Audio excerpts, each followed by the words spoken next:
Hello student, last time पे हम लोगों ने देखा था कि मनुष्य में कौन कौन से श्वसन अंग होते हैं और वो शरीर में कहाँ व्यवस्थित होते हैं और वो किस तरह से अपना कार्य करते हैं। ठीक है, तो हमने देखा था कि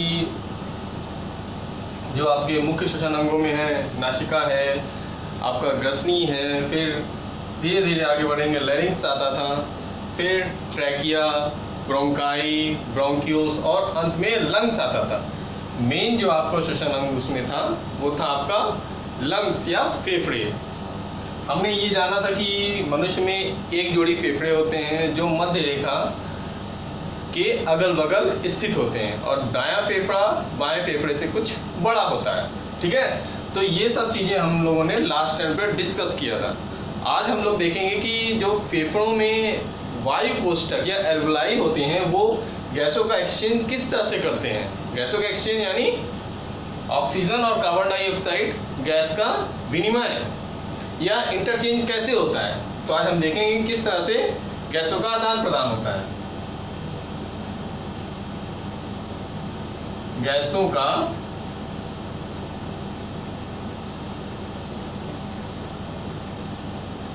आदान प्रदान, ठीक है, एक्सचेंज ऑफ गैसेस।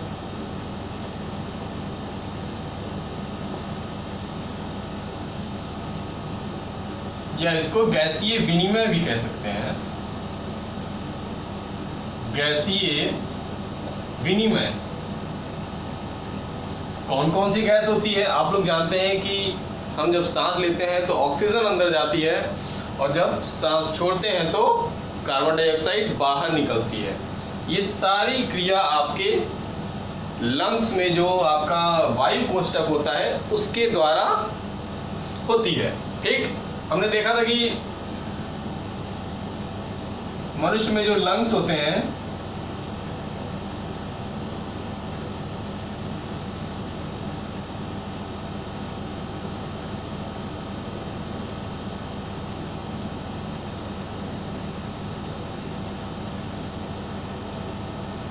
ठीक है,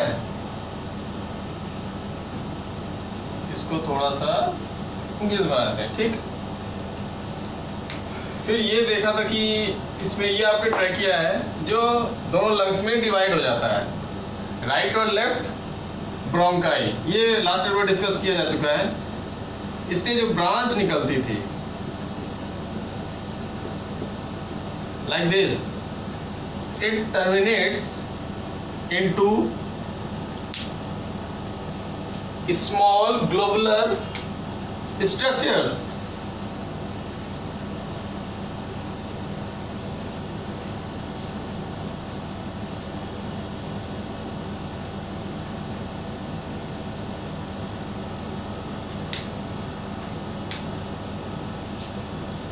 इसको अगर और थोड़ा बना देंगे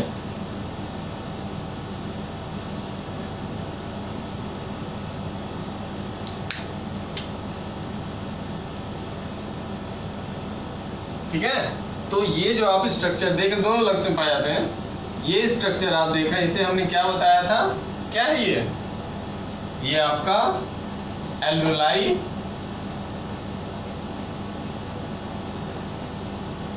कहलाता है।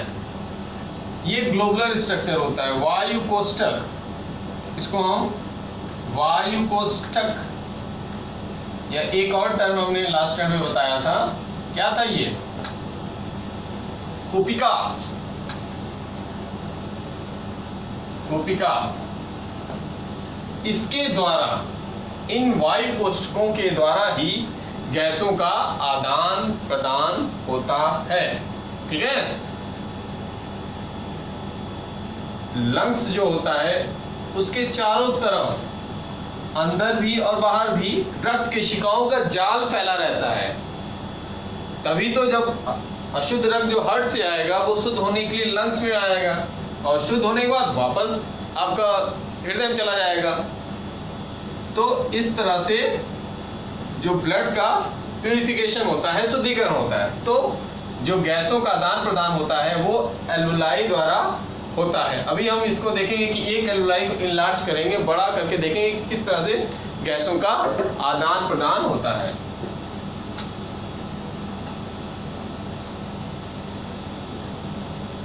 बिल्कुल क्लियर है, समझते रहिए, कोई कंफ्यूजन नहीं होना चाहिए, क्योंकि बहुत सिंपल तरीके से हम इसको बता रहे हैं आप लोग को। लेट अस कंसीडर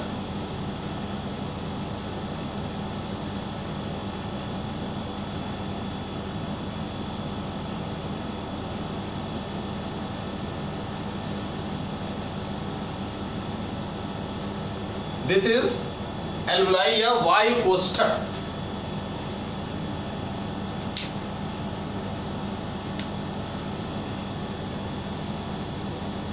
वायु कोष्ठक,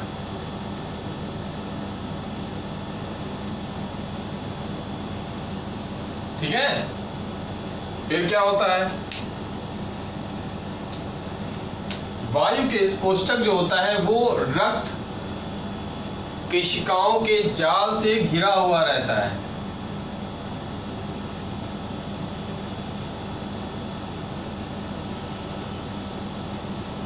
ठीक,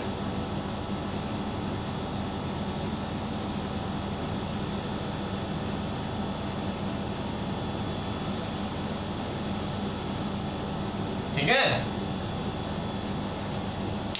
ये आपकी ब्लड सेल्स हो गई, रक्त नलिकाएं हो गई, ब्लड कैपिलरीज हो गई, जो कुपिकाओं को घेरे हुए रहती हैं। फिर क्या होता है, फिर जब हम सांस लेते हैं, इनहेलेशन करते हैं, पॉइंट वाइज देखते हैं। जब इनहेलेशन करते हैं क्या होता है,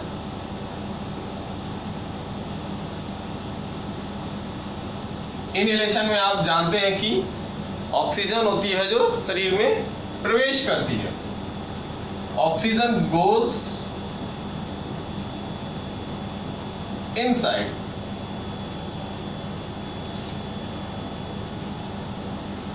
ठीक है।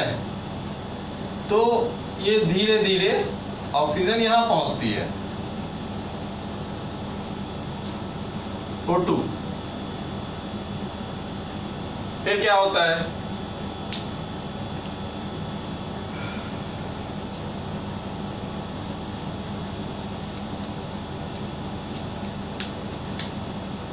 ये आपकी रेड ब्लड सेल्स होती है,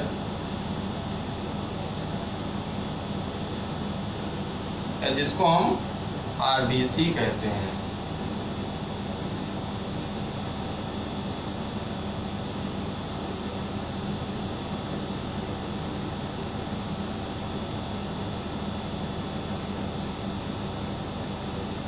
ठीक है।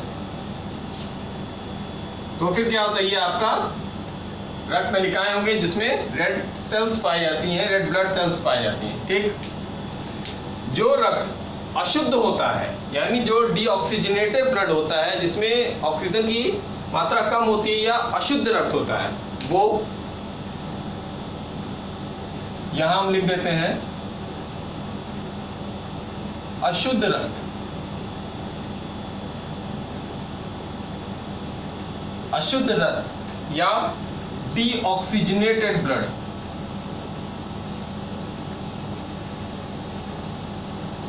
deoxygenated blood. Now this blood comes from heart through pulmonary artery.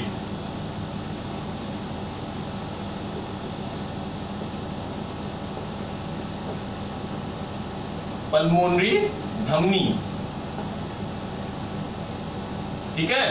अभी हम नेक्स्ट जो आएगा आपका परिवहन या परिसंचरण, उसमें डिस्कस करेंगे कि धमनी क्या होती है, सिरा क्या होती है। यहाँ पे ये जान लीजिए, जो धमनी होती है जो केवल शुद्ध रक्त ले जाती है, शरीर के विभिन्न भागों में पहुंचाती है, ठीक है। एक्सेप्शनल केस है आपका पल्मोनरी धमनी, ये अशुद्ध रक्त ले जाती है शुद्ध होने के लिए लंग्स में, ठीक। और जो शिरा होती है उसमें हमेशा आपका अशुद्ध रक्त रहता है। लेकिन अभी एक और केस आएगा, वहां पे जो पल्मोनरी शिरा होगी वो केवल शुद्ध रक्त ले जाती है, वो हार्ट में ले जाती है, फिर वहां से वापस ब्लड का सप्लाई होती है पूरे शरीर में शुद्ध रक्त की। ठीक, फिर पहले हम यहाँ देखते हैं कि अशुद्ध रक्त क्या होता है। अशुद्ध रक्त जो हो गया इसमें आपका है, ठीक, इसको शुद्ध होना है तो क्या होता है, ये जो ऑक्सीजन है इसमें डिफ्यूज करती है,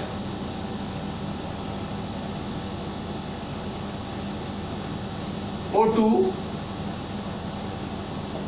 diffuses into blood capillaries। Diffuse का मतलब होता है विसरित होना, विसरण।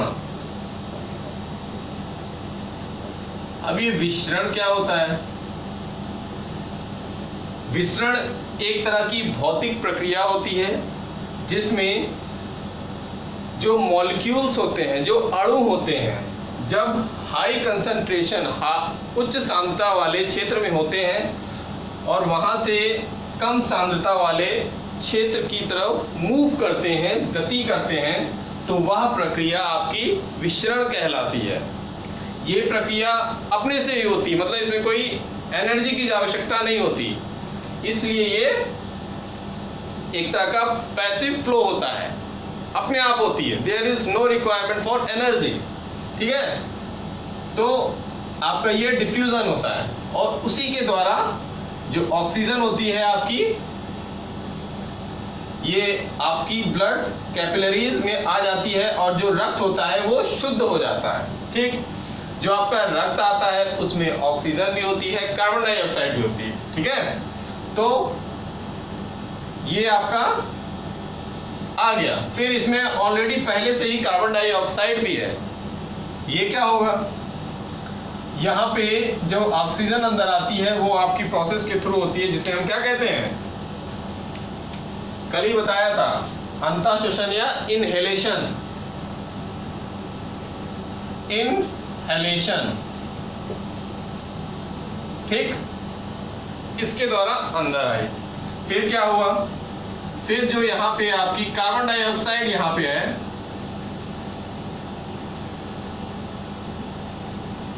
CO2, ये वापस कूपिका में डिफ्यूज कर जाएगी। CO2 now goes to alveoli from the blood capillaries। फिर क्या होता है, फिर डिफ्यूजन होता है, फिर यहाँ कंसंट्रेशन ज्यादा होता है, यहाँ कम होता है, तो फिर ये फ्लो कर जाता है आपका एल्वुलाई में। फिर धीरे धीरे ये बाहर की तरफ CO2 मूव करने लगती है।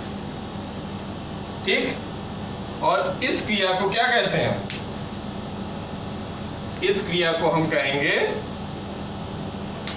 एक्सहेलेशन, निःश्वसन। एक्सहेलेशन, तो ये अंतःश्वसन की क्रिया में ये होता है और निःश्वसन की क्रिया में ये होता है। तो इस प्रकार ऑक्सीजन नासिका द्वार से प्रवेश करते करते कुपिका में आती है, फिर वहां पे ब्लड सेल्स रहती है, वहां डिफ्यूज होता है, आपका जो रक्त होता है वो शुद्ध होता है, कार्बन डाइऑक्साइड वापस अंदर आती है, फिर ये वायुश्वसन के द्वारा बाहर चली जाती है। तो ये आपका जो इनहेलेशन है और एक्सहेलेशन में क्या क्या प्रक्रिया होती है, किस तरह से गैसों का आदान प्रदान होता है। यहाँ ऑक्सीजन इधर आ रही है, कार्बन डाइऑक्साइड इधर जा रही है, गैसियस एक्सचेंज हो रहा है। ठीक है, तो क्या होता है, इसके बाद ये यहाँ चली जाती है। और जो ये आप देख रहे हैं, ये आपका रेड ब्लड सेल्स, अब यहाँ जो ब्लड है वो शुद्ध हो जाता है, क्योंकि कार्बन डाइऑक्साइड वापस निकल गई, वापस चली गई एयर में। फिर यहां से जो रक्त निकलेगा ये शुद्ध रक्त कहलाता है, ऑक्सीजनेटेड ब्लड।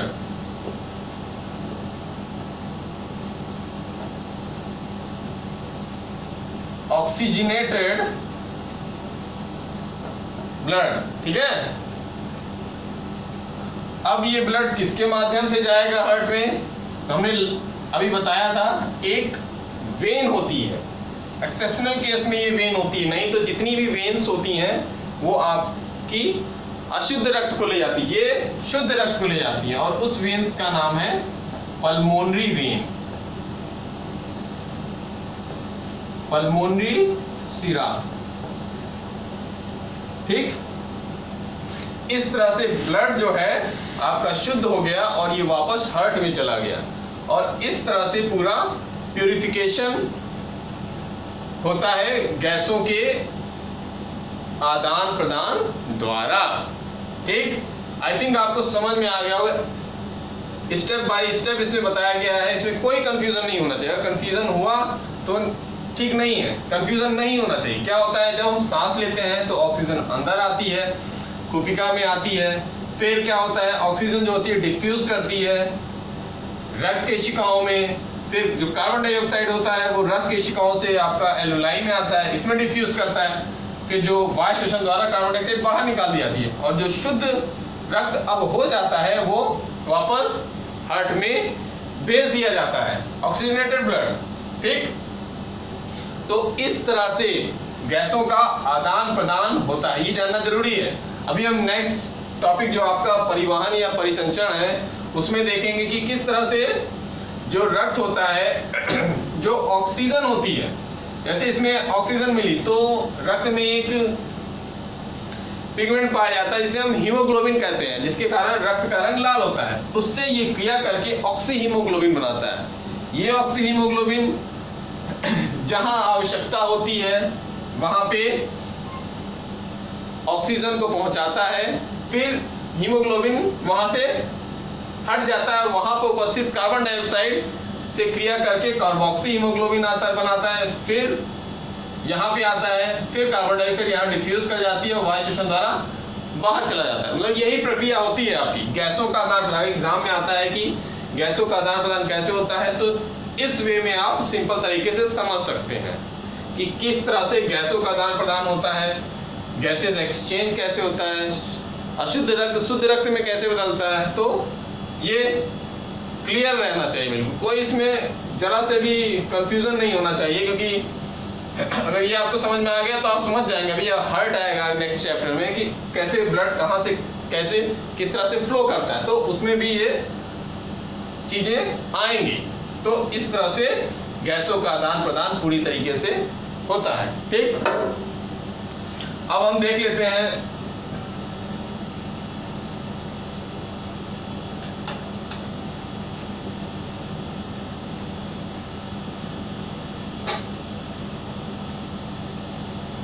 सभी बच्चे नोट्स बनाते रहे। कुछ बच्चों ने नोट्स बनाया है तो उनके लिए वेरी गुड, और जो नहीं बनाए हैं वो भी अच्छी तरीके से प्रिपेयर कर लें नोट्स को।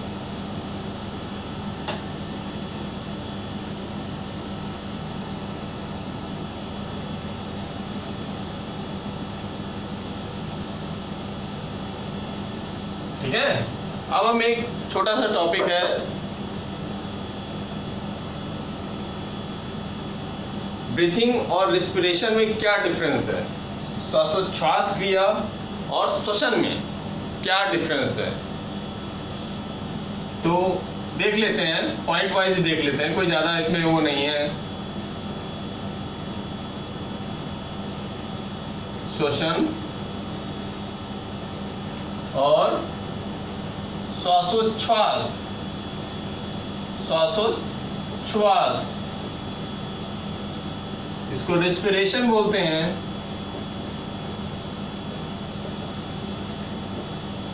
ठीक है, और इसको ब्रीथिंग।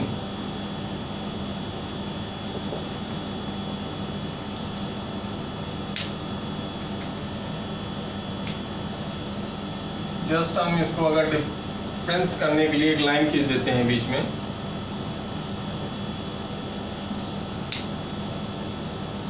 तो हम देखते हैं कि अगर पॉइंट वाइज लेते हैं कि क्या होता है। जनरली देखा जाता है कि श्वसन एक बहुत ही जटिल प्रक्रिया है, क्योंकि इसमें कई स्टेप इन्वॉल्व होते हैं। तो पहला पॉइंट हो जाएगा, यह एक जटिल प्रक्रिया है। ठीक है, और श्वासोच्छ्वास क्या होती है, एक सरल प्रक्रिया। जस्ट हम ऑक्सीजन को अंदर किए, सांस लिए और सांस को बाहर छोड़ दिए। तो ये सरल प्रक्रिया है। आप इसको अपने शब्दों में भी अगर आपने समझ लिया है श्वसन, तो एक्सप्लेन कर सकते हैं, कोई दिक्कत नहीं होगी। ठीक, नेक्स्ट लेते हैं। जटिल प्रक्रिया हो गई, सरल प्रक्रिया हो गई, ठीक है। उसके बाद इस क्रिया में क्या निकलता है? एनर्जी निकलती है, ऊर्जा का उत्पादन होता है। दिस प्रोसेस गिव्स एनर्जी, ऊर्जा उत्पादन। और इसमें ऐसा यह नहीं होता, इसमें नहीं होता। ठीक, फिर नेक्स्ट ले लीजिए।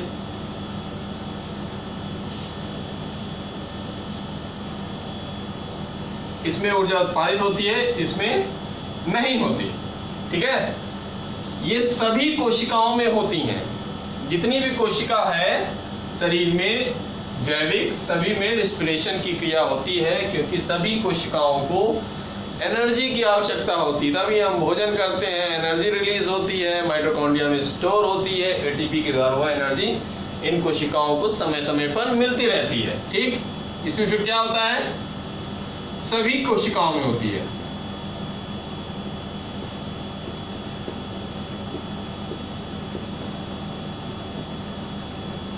सभी कोशिकाओं में होती है। ठीक, इसमें क्या है? सांस तो हम सभी में नहीं होता है कि हम कहीं से भी सांस, ये आपका फेफड़ों में होती है, फेफड़ों के द्वारा होती है।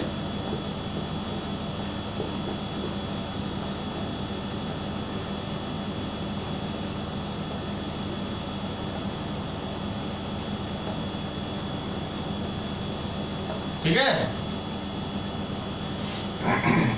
नेक्स्ट हम देख लेते हैं। फेफड़ों के द्वारा होती है, सभी कोशिकाओं में होती है।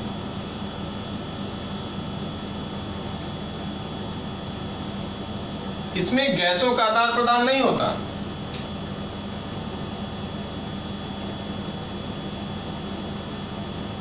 गैसीय विनिमय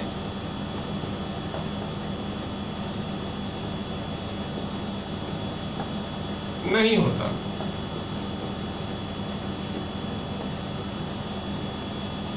इसमें क्या होता है? O2 तथा CO2 का O2 तथा CO2 का गैसीय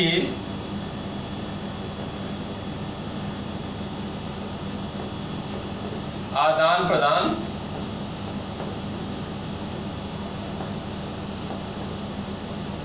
होता है। ठीक, और भी इसके अंतर हैं, आप लिख सकते हैं बढ़ाने के लिए, लेकिन मेन आपका इस तरह से आप अगर समझ गए हैं तो इसको आप एक्सप्लेन कर सकते हैं। आप लिख सकते हैं कि ये जो रिस्पिरेशन होता है, इसमें इनहेलेशन और एक्सहेलेशन नहीं होता। सामान्यतः तो एक तरह से जो ब्रीथिंग है ये श्वसन का ही पार्ट है। जब तक हम सांस नहीं लेंगे तब तक ग्लूकोज का ऑक्सीकरण नहीं होता है। ठीक, एक और लिख लीजिए। इसमें ग्लूकोज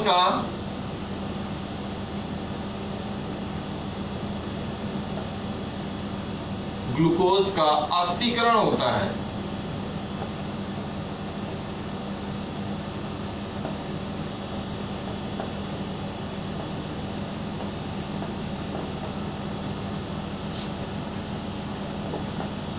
और इसमें नहीं होता है। एक और हो सकता है, अभी हमने बताया था कि डिफ्यूजन होता है गैसों के आदान प्रदान में, तो ये एक तरह का फिजिकल प्रोसेस हो गई आपकी ब्रीथिंग, और ये जैव रासायनिक प्रक्रिया है। अगर हम एक और पॉइंट बढ़ाना चाहें,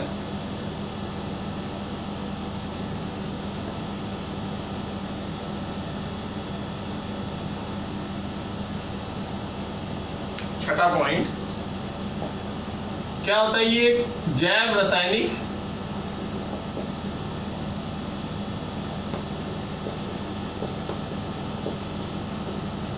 क्रिया, और ये आपकी एक तरह की भौतिक क्रिया है।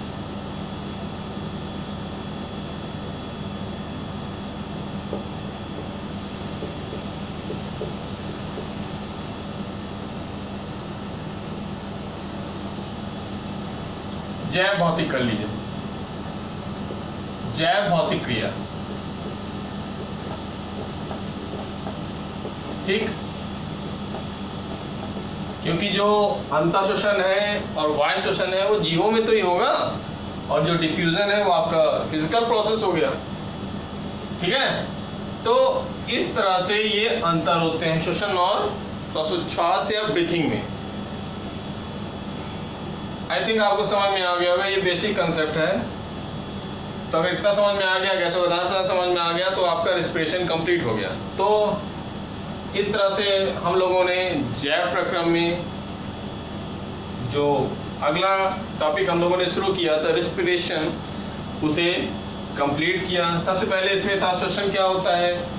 श्वसन एक बड़ी प्रक्रिया है, जटिल प्रक्रिया है, जिसमें जो ऑक्सीजन होती है शरीर में प्रवेश करती है और शरीर में उपस्थित ग्लूकोज का या भोज्य पदार्थ का ऑक्सीकरण करती है, जिसके फलस्वरूप एनर्जी निकलती है, और यह एनर्जी आपकी माइटोकॉन्ड्रिया में एटीपी के रूप में स्टोर होती है, और इस एनर्जी का प्रयोग हम धीरे धीरे अपने कार्यों को करने में करते हैं, ठीक। और इस क्रिया को ही हम श्वसन कहते हैं।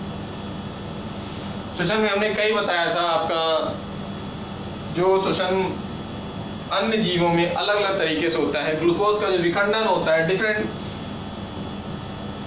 टाइप्स का होता है, जैसे आपका ईस्ट में होता है, एथिल अल्कोहल बनता है, प्लस कार्बन डाइऑक्साइड बनती है, प्लस एनर्जी रिलीज होती है, ठीक। ये ईस्ट में होता है। फिर आपका लैक्टिक अम्ल वाला था, वो आपका पेशीय कोशिकाओं में होता है। फिर जाके आपका कोशिकीय श्वसन था, जो आपका जीवित कोशिकाओं में होता है, और इस कोशिका के इस क्रिया के फलस्वरूप वहां पे जल, carbon dioxide plus energy release होती है। और वह क्रिया आपकी जो वहां पे कोशिकीय श्वसन होता है वो दो प्रकार की क्रियाओं में बटा होता है। आपका एक ग्लाइकोलिसिस होता है और क्रेब्स साइकिल होता है, ठीक। वहां पे वो हम लोगों ने देखा। फिर हम लोगों ने देखा था कि वायवीय श्वसन, अवायवीय श्वसन, एरोबिक और एनाएरोबिक, जिसमें ऑक्सीजन की उपस्थिति में होता है वो आपका एरोबिक, ऑक्सीजन की अनुपस्थिति में होता है वो एनाएरोबिक रेस्पिरेशन कहलाता है, ठीक। इस तरह से हम लोगों ने धीरे धीरे देखा कि श्वसन कौन कौन से होते हैं, गैसों का आदान प्रदान होता है, और अंतःश्वसन वायु श्वसन क्या होता है, इनहेलेशन और एक्सहेलेशन क्या होता है। तो इस तरह से ये आपका जो जैव प्रक्रम का जो अगला अनुरक्षण क्रिया है रिस्पिरेशन, यहाँ पे कंप्लीट होता है, ठीक। आई थिंक आप लोगों को, सभी लोगों को ठीक से ये दोनों प्रोसेस समझ में आ गया कि किस तरह से हमारे शरीर में अनुरक्षण की व्यवस्था नेचर ने किया है, ठीक। कि किस तरह से सारा शरीर, हम खाना खाते हैं, फिर उसके बाद उस खाने को पचाते हैं, फिर वो धीरे धीरे अन्य जगह में पहुंच जाता है जहां आवश्यकता होती है। तो ये आपका रिस्पिरेशन या श्वसन कंप्लीट होता है, ठीक है। सभी बच्चे कॉपी और नोट्स अच्छी तरीके से बनाएं, ठीक।